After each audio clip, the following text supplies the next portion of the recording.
Bonjour à toutes et à tous, je suis ravi d'être là. Merci de ne pas avoir cédé aux sirènes du buffet qui visiblement appellent encore beaucoup. Je démarre mon chronomètre et j'ai donc 15 minutes pour vous expliquer qu'il faut avoir beaucoup plus peur de la bêtise humaine que de l'intelligence artificielle. 15 minutes pour vous donner mon point de vue et espérer peut-être vous convaincre, et peut-être qu'on ne sera pas d'accord.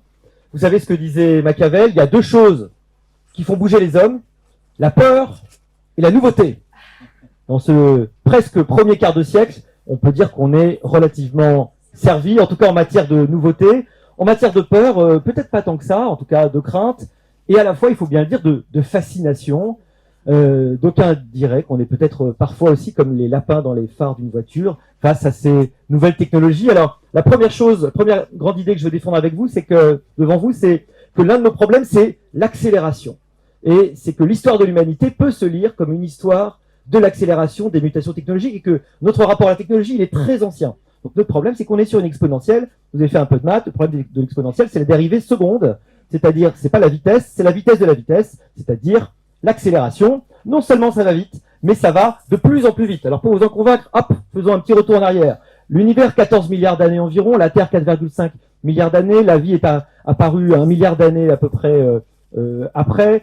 Nos derniers ancêtres communs avec les chimpanzés, qui sont nos plus proches cousins, c'était il y a 9 à 10 millions d'années. Prenez les hominidés, il y a 2 millions d'années. Et à partir de là, le monde s'accélère. Alors, on a taillé des silex pendant 3 millions d'années. L'âge de pierre, the Stone Age, c'est 3 millions d'années. Et puis, on arrive à l'âge du bronze. Et le passage de l'âge du bronze à l'âge du fer n'a pris que 2000 ans. Déjà, accélération extraordinaire, mais on pourrait faire l'histoire après des révolutions industrielles avec naturellement le rail, la machine à vapeur, puis l'électricité, puis les hydrocarbures, l'informatique et aujourd'hui l'IA. Mais je trouve que c'est plus intéressant de se souvenir que entre le premier vol des Frères Wright en 1903 et le moment où on a marché sur la Lune, il y a seulement 66 ans. La première fois où on s'élève vraiment du... Il y avait Clément Ader un petit peu, mais il a fait 500 mètres, ça compte pas beaucoup. Désolé, même si c'est le français. On a 66 ans. Et si on prend la première traversée de la Manche par Louis Blériot, 1909, il y a 60 ans. Et d'ailleurs, si vous pensez que dans la vie, vous prenez des risques, souvenez-vous que Louis Blériot a traversé la Manche sans savoir nager. Sur évidemment un appareil qui est assez impressionnant. Entre les deux, alors il y a des gens qui sont très jeunes dans cette salle et moi j'en fais plus partie, donc je me souviens très bien de l'ordinateur de gauche. Il y a 35 ans entre les deux, évidemment en termes de capacité, il y a absolument rien de comparable. Le plus extraordinaire, le plus spectaculaire, sans doute les capacités de mémoire aujourd'hui des ordinateurs qui sont évidemment beaucoup plus puissantes. Et d'ailleurs aujourd'hui on a plusieurs téras dans notre poche sans aucun problème. Plus étonnant aussi, moins visible, mais comme vous le savez, c'est la capacité computationnelle. En 1938, le premier ordinateur, il fait une opération par seconde. Aujourd'hui, le meilleur ordinateur du monde, il est à l'hexaflop. Un hexaflop, c'est 1 milliard, 2 milliards d'opérations par seconde. Il fait 1000 pétaflops, si vous voulez. Le pétaflop, c'est 1 million de milliards d'opérations par seconde. Il s'appelle le Frontier, il est américain. Il est le premier à avoir atteint l'hexaflop. Et on prévoit que dans peu de mois, on en lance un à 2 hexaflops, 2000 milliards d'opérations par seconde. Évidemment, notre cerveau ne peut même pas imaginer ce que c'est 2000 milliards, 2 milliards.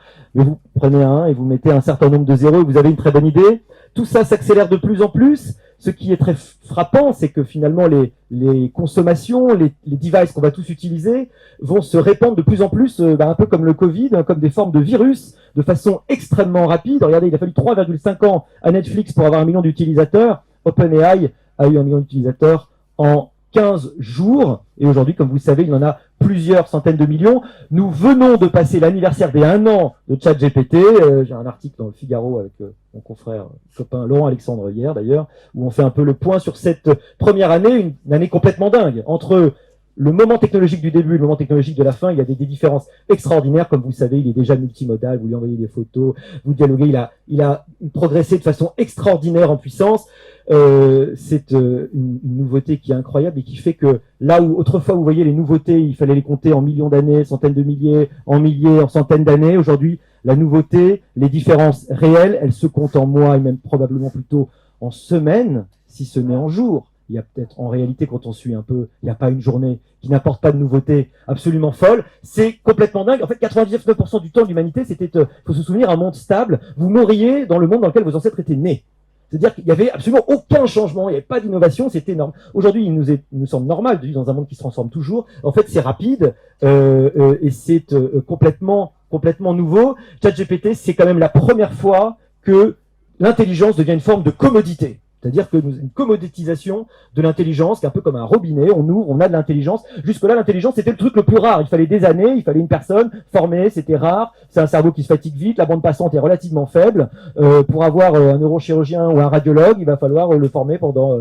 le gars, il a environ 30-35 ans quand il arrive à maturité. Là, en quelques secondes, évidemment, si on prend le cas de la radiologie, vous allez complètement exploser les capacités humaines. Le plus intéressant, c'est que c'est cette vague de l'IA, on voit déjà la suite. La suite, c'est quand elle va se rencontrer avec la robotique, naturellement. Et là, la robotique, ça va faire IA plus robotique égale Star Wars, mais en beaucoup mieux, parce qu'en fait, Z6PO ou R2D2, je sais plus, c'est Z6PO, hein, c'est ça Z6PO, il a du mal à bouger. En vrai, le vrai robot, il pourra faire des flips arrière, comme celui de Boston Dynamics. Et puis, il pourra à la fois enseigner à vos enfants, nettoyer derrière vous, faire le ménage. Il aura à la fois 160 de QI, il pourra vous parler de la critique de la raison pure si vous en avez envie en allemand, ou alors faire la répétition à vos enfants, ou nettoyer le salon quand vous n'y êtes pas. C'est quelque chose qui est techniquement assez proche de nous et qui est aujourd'hui faisable. C'est-à-dire que les principaux obstacles techniques aujourd'hui en pratique sont levés. On comprend bien que ça n'est pas une question de si, maintenant c'est vraiment quand, et quand c'est dans pas longtemps. Je sais pas, il y a 10 ans, quand on faisait des conférences autour un peu de l'IA, d'ailleurs, déjà, j'avoue qu'à ma grande honte, j'étais le premier à dire, bon, c'est peut-être plutôt tout ça, le problème de nos enfants. Voilà. Aujourd'hui, c'est notre problème. Voilà. C'est notre problème à très courte échéance. Tout se passe un petit peu comme si nous étions face à une inondation, où l'inondation, le niveau de l'eau monte, c'est le niveau de l'IA qui peut remplacer des tâches, pas toujours des emplois, mais des tâches, et donc il va falloir s'élever de plus en plus, et la grande nouveauté, c'est que jusque-là, comme vous savez, la technologie, elle attaquait plutôt les emplois qui étaient peu qualifiés. Aujourd'hui, ça attaque des emplois extrêmement qualifiés, voire, et là encore, je peux être coupable, j'étais un des premiers à terminer les conférences en disant non, mais il y a un truc qu'on va toujours regarder pour toujours, n'est-ce pas, c'est la créativité. En fait, rien du tout. La créativité, c'est un truc qui est hyper réplicable, c'est un phénomène cognitif qui est en fait très très décevant. En fait, l'histoire de l'humanité, comme vous savez, c'est l'histoire de l'humilité, si ce n'est de l'humiliation. C'est les fameux 3 ruptures coperniciennes. Copernic, la Terre tourne autour du Soleil et pas le contraire. Darwin, nous sommes une espèce parmi plein d'autres, parmi les espèces d'animaux. Freud, ça pense en nous sans qu'on le sache, même nos consciences, on ne sait pas vraiment si c'est nous. La 4e rupture, c'est probablement que finalement l'intelligence, la créativité, ce truc-là, c'est finalement assez facilement réplicable. Alors, je termine, puisqu'il me reste encore 7 minutes et que je suis parfaitement à la moitié, c'est parfait, puisque ma deuxième grande idée, c'est de dire, notre grand problème, c'est que c'est pas tellement la technologie en elle-même, c'est que c'est nous face aux technologies. C'est la façon dont on les appréhende et la façon dont elles nous changent. Parce que l'histoire des hommes et la technologie, on va voir, c'est quelque chose qui remonte à très longtemps. Notre problème, c'est qu'on est pris dans un terrible effet ciseau. Le niveau d'exigence cognitive de vivre au XXIe siècle ne cesse de s'augmenter. Et si vous êtes spécialiste de LLM aujourd'hui, vous êtes recruté à 5 millions de dollars en entrée de gamme. Comme salarié, il n'y en a pas beaucoup dans le monde, mais aujourd'hui, il n'y a plus de limite virtuellement au salaire de ces gens qui sont extrêmement bien formés. Le niveau d'exigence cognitive augmente, et en même temps, il y a un effet d'atrophie des technologies sur nos cerveaux. Alors, il faut remonter très loin. L'histoire de l'humanité, c'est l'histoire de son rapport aux technologies. On n'existerait pas sans technologie. La première technologie, Confer Prométhée, c'est le feu. Vous savez, si on n'avait pas vraiment domestiqué le feu il y a 400 000 ans, même si on l'avait un petit peu avant, on n'aurait pas, chacun tel qu'on est, un cerveau aussi gros qui se paye le luxe de consommer 20% de notre énergie au repos, là, tel qu'on est. Il n'y a pas un être humain, il n'y a pas, un animal qui puisse se payer un tel rapport entre le poids du cerveau et la taille du corps. Et pourquoi on peut se le payer? Parce que le feu a permis de cuire les aliments, et les aliments cuits permettent d'avoir beaucoup plus facilement, avec moins d'efforts du système digestif, toutes les calories qu'il nous faut pour arriver à faire fonctionner ce trésor extraordinaire. La technologie, elle nous a déjà changé. Et ce qui est très intéressant, c'est que la technologie nous fait toujours rentrer dans un rapport d'encapacitation-atrophie. Alors, pardon pour le néologisme, mais j'ai pas tellement trouvé mieux, mais en gros, la technologie, oui, elle nous permet de faire des trucs qu'on pouvait pas faire avant. Elle nous permet, avec la faux, de moissonner beaucoup plus vite. La faux, d'ailleurs, est arrivée très tard, contrairement à ce qu'on pense. C'est pas du tout au Moyen-Âge. Jusque-là, il fallait une vingtaine de gars pour faire un hectare, pendant très très longtemps. La technologie, elle nous encapacite, encore une fois, et en même temps, elle nous atrophie.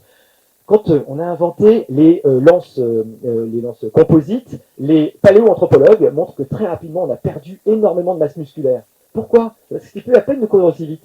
la technologie nous permettait de ne pas avoir à nous échiner, à courir après les bêtes sauvages, mais du coup, on a perdu un certain nombre de capacités. On n'aurait pas perdu autant nos poils si on n'avait pas développé les technologies du vêtement, ces technologies du vêtement qui nous permettent d'habiter tous les endroits de la Terre, y compris ceux où on n'était pas du tout censé habiter, les plus froids en particulier. Cette technologie du vêtement, elle est ultra efficace. Ça fait très longtemps que les penseurs expliquent que l'écriture, malheureusement, ruine la mémoire. 2000 ans, on dit c'est terrible, c'est Platon qui Socrate, Socrate dans la bouche de Platon, au contraire, plutôt Platon qui met ça dans la bouche de Socrate évidemment, et qui explique que c'est terrible parce que maintenant qu'il y a les écritures, on n'a plus de mémoire.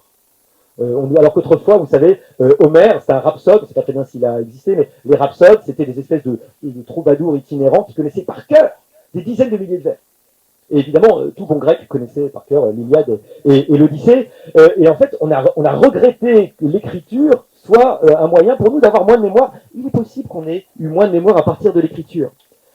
Il y a eu une expérience à Londres qui a montré que les chauffeurs de taxi qui utilisaient énormément le GPS avaient la taille de leur hippocampe, c'est-à-dire la partie préfrontale dans laquelle nous stockons la connaissance spatiale, n'est-ce pas, que la taille de leur hippocampe avait diminué. Notre cerveau est un outil extraordinaire, mais il a une caractéristique qui marche très très bien dans la nature et qui marche très très mal dans le monde dans lequel nous sommes, c'est qu'il veut tout le temps économiser de l'énergie. Donc quand il veut avoir ces problèmes des biais cognitifs, on va avoir la façon la plus rapide de réfléchir, d'arriver à une conclusion qui soit la moins consommatrice en énergie. Dès qu'on peut automatiser, routiniser un processus cognitif, il le fait. Et quand il y a quelque chose d'autre qui fait un processus cognitif, eh ben, il va s'en passer et il est ravi. Si quelque chose d'autre se souvient à votre place, eh ben, il ne va pas se souvenir. Et on a tous, je crois, senti qu'on perdait en partie la mémoire qu'on pouvait avoir autrefois. On est un peu comme dans le risque, hein, c'est comme dans Dali, bon, plus de 40% des Américains sont déjà obèses, c'est que nous laissions aller, parce que j'adore cette phrase du biologiste Wilson, qui explique que notre problème, c'est que nous avons un cerveau du Paléolithique, des institutions du Moyen-Âge et des technologies dignes des dieux. Et que de plus en plus, nous vivons cette tension, puisque finalement, les technologies, elles avancent à la vitesse qu'on connaît. Le cerveau du Paléolithique, il est toujours le même que 70 000 ans, il y a 70 000 ans, il n'a pas évolué, c'est trop court, évidemment, pour que ça évolue fondamentalement. Et puis nos institutions, notre démocratie, elle a été inventée il y a 2500 ans, et puis bon, on essaye à peu près de faire avancer les choses, mais fondamentalement, ça n'a pas tellement changé, d'où notre soumission au doom scrolling, au défilement de la mort, qui nous fait perdre tout notre temps libre dans ce que j'appelle le divertissement. C'est peut-être de mon dernier bouquin. Dans le Wall Street Journal, il y a quelques mois, il y a un article qui explique que 7 millions d'Américains entre 25 et 60 ans, donc en âge de travailler, sont sortis du marché du travail pendant le Covid. Que font-ils? On est allé étudier. Est-ce qu'ils sont en train de s'investir dans les associations, dans leur paroisse? Non, la conclusion est terrible. Ils jouent à Call of Duty sous drogue. Voilà. S'il vous plaît, Call of Duty stoned. 2000 heures par an en moyenne. 2000 heures, c'était le temps qui passait en moyenne avant au bureau. Le grand risque de notre civilisation, c'est que l'IA aidant, et donc je ne rentre pas dans le débat qui est très intéressant, c'est aussi une forme d'intelligence, etc. Le fait est qu'on travaille de moins en moins, que nous sommes dans une société où le travail n'est plus central dans nos vies, c'est environ 10% d'une vie en réalité, parce qu'on vit très longtemps. La réalité, c'est que le grand risque, c'est qu'une partie de nous choisissions de nous brancher à la matrice. La seule erreur du film, c'est qu'il ne faut pas forcer les gens pour se brancher à la matrice, ils le font volontairement, et c'est pas très compliqué, parce que la vie qui va être programmée en ligne et dans le métavers sera forcément tellement plus sexy à côté d'une vie normale qui est forcément merdique. Parce qu'une vie normale, c'est des moments où il pleut, c'est des moments de moins bien, c'est des moments de routine, donc c'est pas toujours l'extase avec le shoot de dopamine. Et évidemment, on aura tous envie de s'y mettre. Alors j'ai 1 minute 20 pour vous expliquer, faut-il désespérer? La réponse est non. Alors il y a 3 conseils, je peux vous laisser avec 3 conseils en 1 minute. 1, reprendre le contrôle. Il est possible de reprendre le contrôle. La solution, elle est en nous. Il faut reprendre le contrôle, en particulier de notre attention, qui a été captée, comme vous savez, en particulier par des plateformes dont c'est le modèle économique. Bon, faut pas leur en vouloir, c'est le modèle économique, mais il doit être possible de reprendre notre attention. Et je crois qu'on est tous un peu dépendants. En tout cas, moi, ne me jetez pas la pierre, mais moi, j'ai une forme de dépendance contre laquelle je me bats. Ça doit être possible de reprendre le contrôle. La deuxième chose, c'est que l'éducation, c'est mettre à distance le plaisir immédiat. Et en fait, vous savez, c'est l'histoire de Nif Nif, ça fait Nouf Nouf. Vous savez, Bettelheim, un psychologue qui organise des contes de fées, il montre que l'intérêt des contes de fées, c'est de montrer aux enfants que, vous savez, dans la vie, oui, il y a des épreuves, mais tu peux les surmonter si tu présentes certaines qualités sociales, morales, etc. Et ben là, toute l'idée, c'est d'imaginer que, je sais plus qui finit, ça fait la nouf nouf, mais enfin, celui qui aura mis son plaisir à distance, qui aura été capable de travailler pour essayer d'investir dans son plaisir, de capitaliser son plaisir, il aura un plaisir d'une autre qualité. C'est évidemment la fameuse histoire du marshmallow. L'enfant qui a attendu, qui n'a pas bouffé le marshmallow, 30 ans plus tard, quand on le suit, statistiquement, il est plus riche et plus heureux. Et puis, pour terminer, bah oui, la technologie, elle nous atrophie.